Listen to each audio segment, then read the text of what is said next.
In this episode, I want to talk to you about alcohol abuse disorder. Alcoholism runs rampant in my family on both sides. On my mother's side, back on the reservation in Macy, Nebraska, and on my father's side, down in Mexico.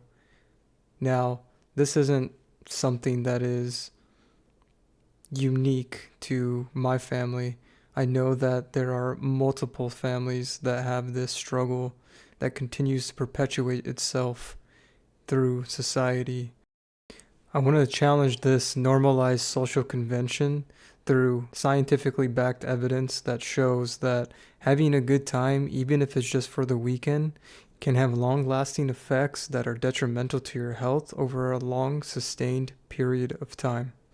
In today's episode, I want to share my experience with alcohol and what I learned through scientific research that ultimately led me down the path of quitting alcohol consumption forever. Now, stay tuned because this is going to be very provocative. It's going to be eye-opening, and I'm going to be dropping statistics about alcoholism that runs rampant in the United States. This will challenge people's beliefs about what they're consuming on a weekly or weekend basis. However, I would want you to have all the necessary information so that you can make an informed decision to continue using alcohol in your chapter of life or discontinue forever. Welcome. Step into the lab. On this podcast, we will be discussing the practices, research, science, and technology surrounding alternative medicine, where listeners will gain valuable insight and information with every episode.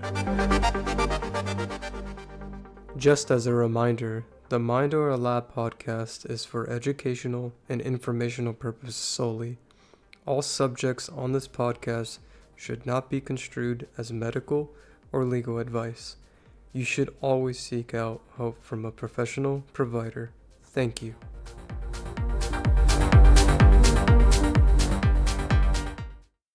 It seems like everywhere you look in today's society, there is an advertisement for some sort of alcohol brand, whether that be watching TV, surfing the web, or just in general by driving down a street and seeing a billboard, making it seem like this drug is something that you need to have a great time. I think that with the amount of stimulating posts to suggest that this substance is necessary for you to suppress the emotions and troubles that you've been experiencing over the week, months, or years, is something that can benefit you in some way. Now, going through puberty was a strange time already, and with my biological father being a major role model at the time during that transition, he exposed me to drinking my first alcoholic beverage, which was a beer. In many ways, this was the first of many times that I would see chronic alcohol abuse from my biological father, and for some reason, I decided that, maybe this would be something that could be incorporated into my life when I become an adult. The way it made me feel was off-putting. I don't think that I actually enjoyed the taste of it. I don't think that I actually enjoyed the experience, but the pressure from my father to make me feel like this is a normal social convention that is part of every person's journey in a particular society is normal. And just understanding the amount of damage that caused on my adolescent brain during all that hormonal change was something that made me mad later on in life. I think that we get put in these positions that don't feel great at that time, but with societal pressure or just family or social dynamics at play, we feel okay with, all right, this is something that I can actually enjoy sit back and relax while I consume this drug that's going to inebriate me in some way. Now, most humans are always running away and struggling with demons, and some of our demons are a lot heavier to bear the burden of carrying than others. I recognize this by seeing how alcohol would affect my family down on the reservation in Macy, Nebraska. This problem is not unique to my reservation. I know there are multiple Native American reservations that are highly, highly impoverished and undergo silence. Silence in the cases of alcoholism that continue to destroy communities and families. Seeing this all the time when I would go and visit my grandmother down in the res made me sad because I felt like this was something that could have been prevented if my family were given the correct tools and education to continue on a healthy journey. My grandmother was a big part of my life growing up in Sioux City, Iowa. I very much enjoyed the company when I was able to see her in a sober state. I could tell that there was a lot of life in her. I could see that she would have the demons that she was fighting with, and when that would happen, she would start consuming alcohol. And it wasn't just one beer, it would turn into a case of 12, and then 24, and then 36. And during these times, I would see my mom have to come to grips with, well, this is something that grandma has to deal with on her own. And if she wants to seek out the help for it, then that's going to be ultimately up to her to make that life choice of whether or not she wants to seek treatment for alcohol abuse. It was very apparent to me that no one was coming to save my family. No one was coming to save the community on the reservation because so many people are stuck in this fucking cycle that tells them they aren't good enough and that here are a couple of food stamps that will keep you sustained for your survival. However, don't give them proper tools to get out of this cycle of alcoholism and state of depression. Now, I'm not sitting here today talking about one community. I want to talk about all of the communities that are affected by this in the United States. This is a story that is told for many, many years, where we see the amount of destruction that can plague families, communities, and individuals on a decade basis. Due to alcoholism, my grandmother had a grand mal seizure, and with this grand mal seizure, she bit through her tongue because of alcohol. Alcohol caused the death of my grandmother to stay in the hospital where she became in a vegetabilized state, where I had to watch my grandma on life support never come back to regain full consciousness and sit there with the feelings of why did this happen? Why did she not seek treatment? Why are we allowing this to happen to multiple families on a given basis? I would still have my grandmother here today, most likely, if she would have got the treatment and learned of ways to cope with stressors, with past traumas, with things that seemed like they were never going to end. However, there are so many options that are healthier for us as humans that we can utilize to overcome the obstacles that inevitably show up in our lives. This drug needs to be talked about and discussed more, and I want to bring this to attention.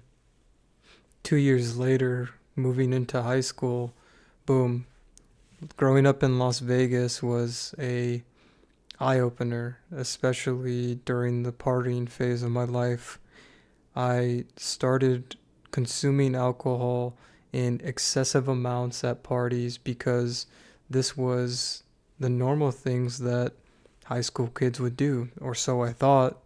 So I thought from watching multiple movies and television shows that normalize doing stupid things to create memories for a given period of time with friends. I became very numb to the fact that alcohol was the ultimate downfall of my grandmother and struggled by suppressing that down deeper into the depths of my mind because at this time all I wanted to do was be a quote unquote normal person in high school and not looked at funny because I wasn't partying and being someone that was sober around all of my friends who were also partaking in partying and also socializing with a beer in hand. It got to a point where it started getting excessive when I was 15 and 16. I started getting blackout drunk with other people thinking that this was such a good story to tell everyone later on in the following week. It got to the point where I started seeing people in high school ruin their lives over alcohol abuse by either getting in DUIs or even worse, overdosing with other substances such as narcotics and ultimately dying.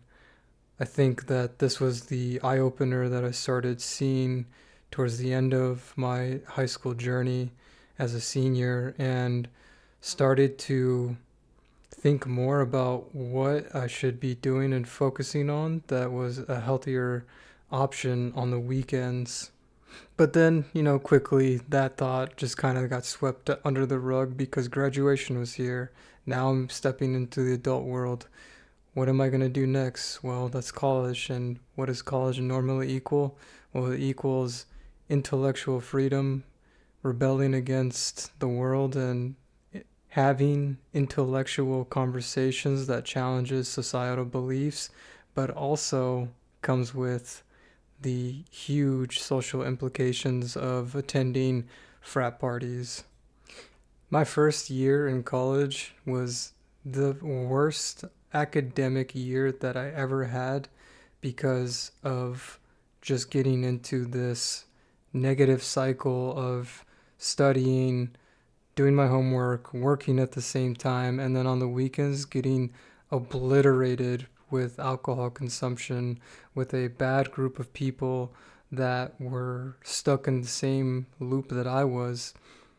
Growing up in Vegas, you have access to so many different substances that they are readily available, and you also start interacting with older people who can get you alcohol much, much faster than if you were in other states.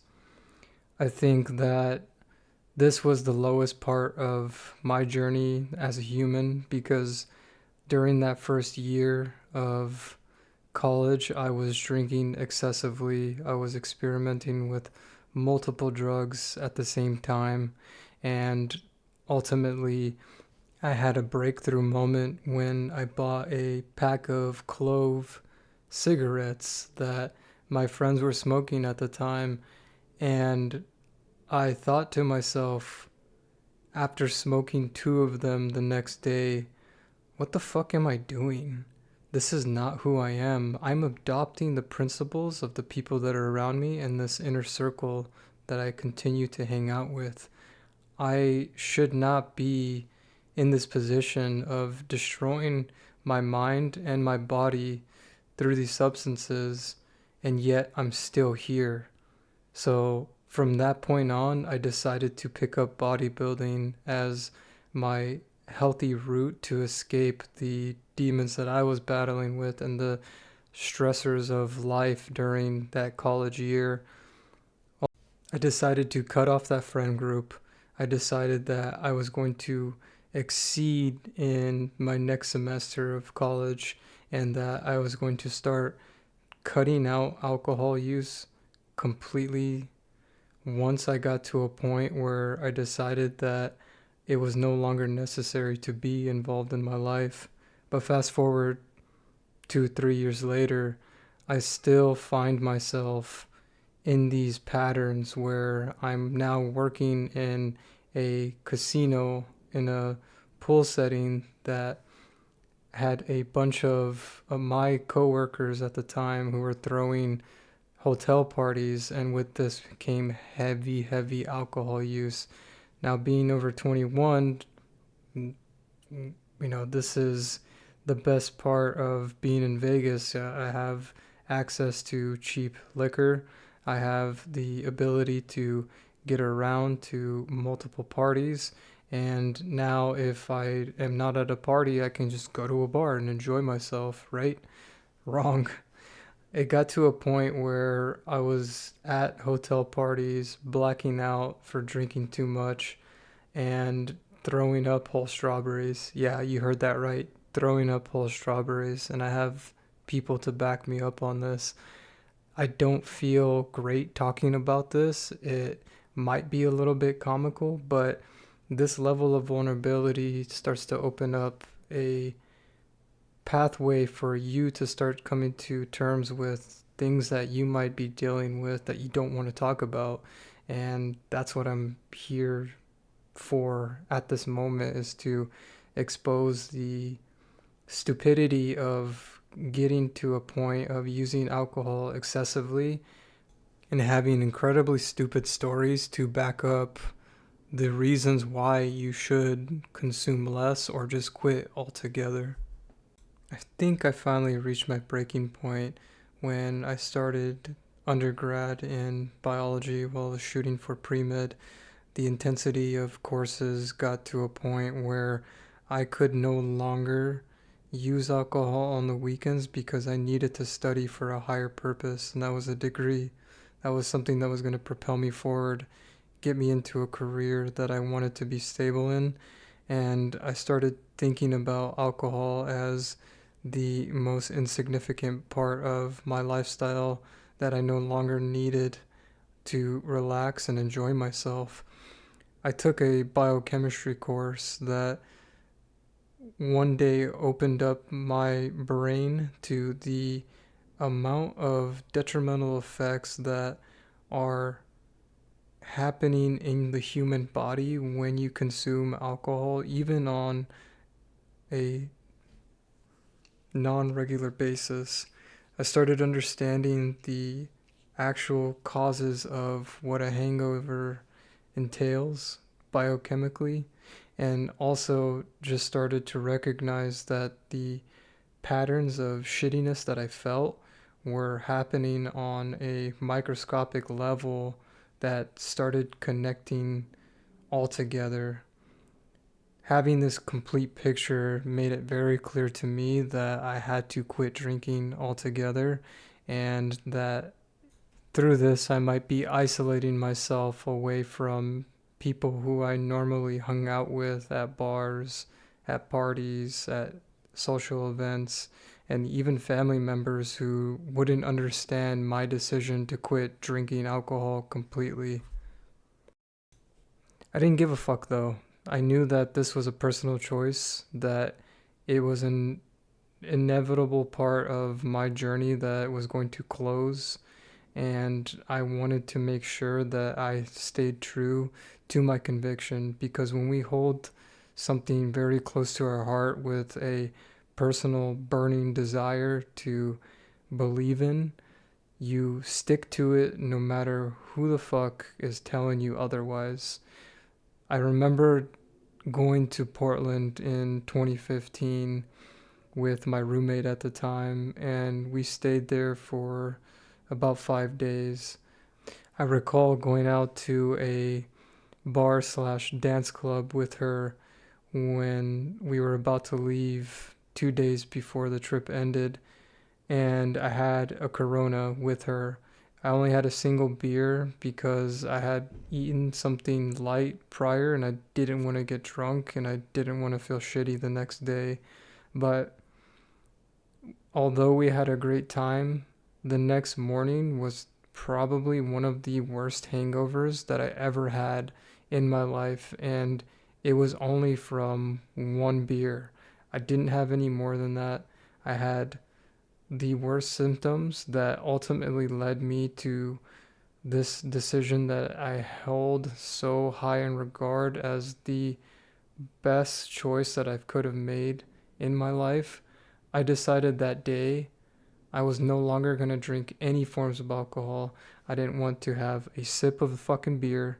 I didn't want to smell any alcohol. I didn't want to take a sample or a flight if ever offered to me. I never wanted to have a toast of champagne. This was something that set me free and also made me realize that you do have the ability to adapt and make a change that may not make sense to the people around you at that time, but when you truly hold your ground, you are more fucking powerful than you can ever believe. Stay true to your conviction, no matter the circumstances. Hey, I hope you've been enjoying this so far. I want to ask you kindly if you could please subscribe and like the podcast. This helps me grow my message. Thank you. And now back to the show. Now, let's talk about some statistics in America, shall we? Based from the National Institute on Alcohol Abuse and Alcoholism in the United States, in 2021, alcohol impaired driving fatalities accounted for 13,384 deaths, or 31% of overall driving fatalities. That's fucking insane. Another shocking statistic among people who die by suicide, alcohol use disorder is the second most common mental disorder and involved in roughly 1 in 4 deaths by suicide. The Alcohol-Related Disease Impact Application estimates that each year there are more than 140,000 deaths attributable to excessive alcohol use, making alcohol one of the leading preventable causes of death in the United States, behind tobacco, poor diet, and physical inactivity and illegal drugs. I think the scariest statistic that I've read, though, is that over half of Americans increased their alcohol consumption during COVID-19 lockdowns. This is 60% based off of drugabusestatistics.org. Now, what does this tell you? This tells you that we are not a healthy society. This tells you that we would rather turn to a alcoholic solution and not deal with the immediate obstacles that are in our way. This means that we would rather escape by using a substance than to recognize that we should focus internally on what our strengths are and how we can figure out a solution to work around any obstacle that gets in our way. This is a perfect segue to start speaking about the internal factor, the human body, and what happens biochemically inside. Fact number 1. Alcohol is a psychotropic depressant. Now, what's a depressant? A depressant is something that reduces arousal and stimulation. It affects the central nervous system, slowing down the messages between the brain and the body. It can affect concentration and coordination, slow a person's ability to respond to unexpected situations, and in small doses can cause a person to feel more relaxed and less inhibited. In larger doses, though, it can cause drowsiness, vomiting, unconsciousness, and death. Now, why would you want to take something that suppresses your executive decision-making capabilities? This affects your frontal lobe, which is where you have the greatest capacity in the brain to make sound judgment calls during levels of critical thinking. Not only that, heavy chronic users of alcohol also have poor impulse control, can have severe memory loss, and also start to promote depression in normally healthy individuals. Fact number 2: alcohol consumption disrupts REM sleep, or rapid eye movement. Studies indicate that REM sleep makes up about 25% of your total time asleep. Studies suggest that REM sleep facilitates learning and memory consolidation by selectively eliminating and maintaining new synapses. And what I mean by that are there are these junctions in between your neurons where neurotransmitters are being released, and those neurotransmitters get released to the other neuron that it's talking with through biochemical activity. When those neurotransmitters hit those receptors, which are comprised of proteins, they facilitate different mechanisms in the brain that either promote stimulation or relaxation. When we consume alcohol, this molecule crosses the blood-brain barrier and will facilitate stimulation of certain parts of your brain, which inhibit the ability to have a deep, restful sleep.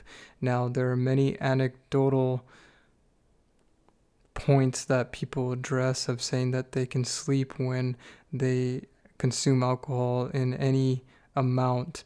However, the data suggests that you are getting a particular wave of sleep, but you are not getting the full benefits as if you were in a sober state with normal neurotransmitter release into the synapses that ultimately would promote a state of relaxation within a healthy individual.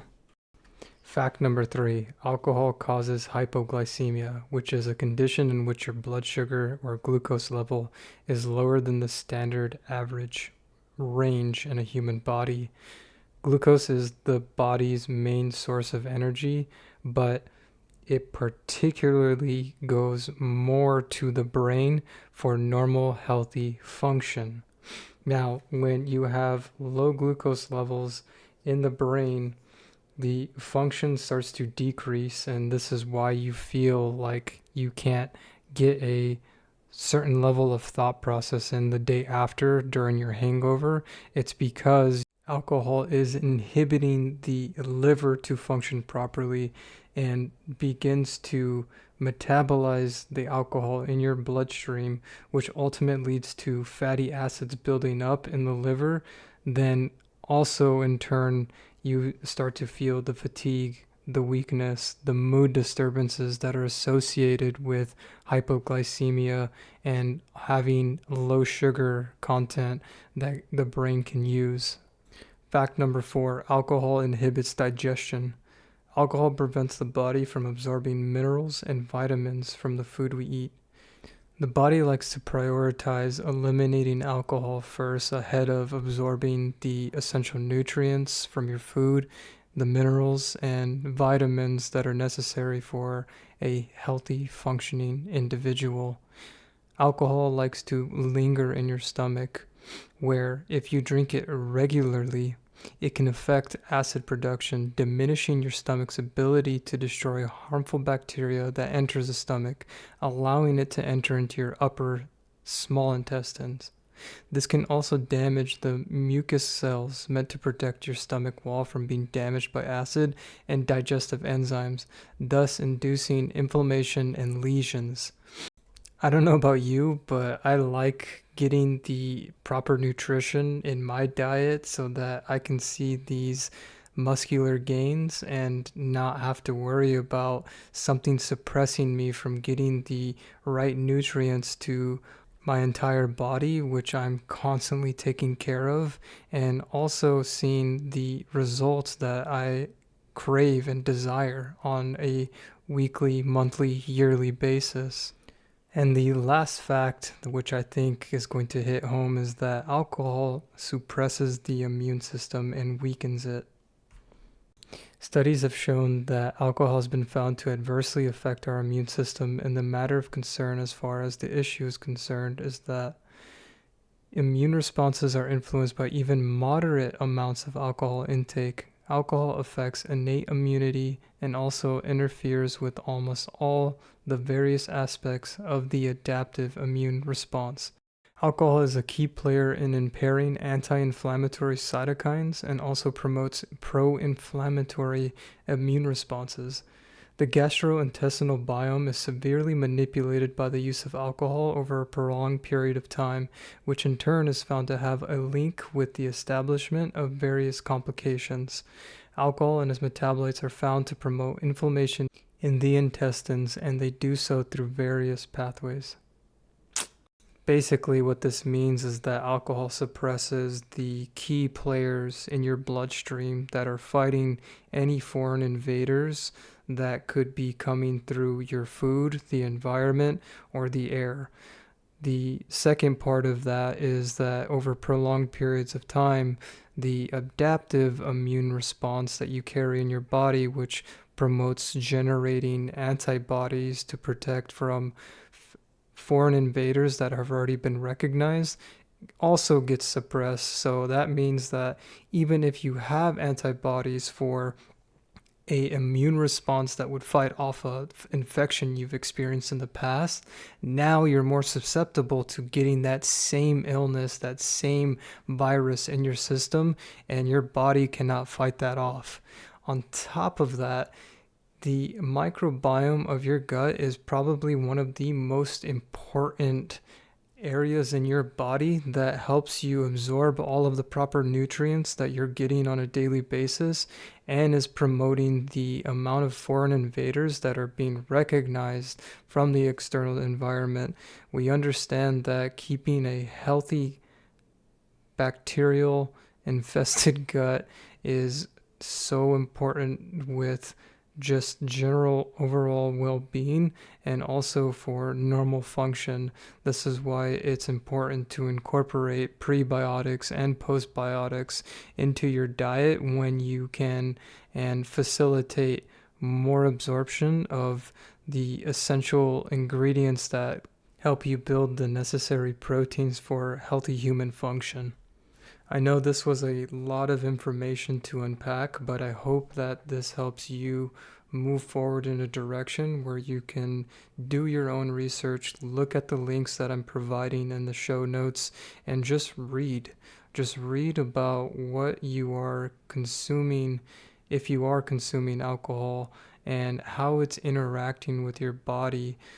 Yes, in moderation, anything in the form of a substance is not going to be your immediate downfall. However, habits form by consistent use, and with consistent use of alcohol, this could turn into a problem over the long run and ultimately could lead to a disease coming up that you may not have had prior to introducing alcohol into your system. So please take this information with a grain of salt, do your own research, make some informed choices, start to recognize that your body is something that is very sensitive, and when you start introducing toxins and poisons on a regular basis, your function as a normal, healthy individual starts to decrease. I hope you found this episode helpful for you in your journey as you study and also learn from various forms of informational guides that help you with promoting a healthier life. Thank you so much for making it this far and listening to what I have to say.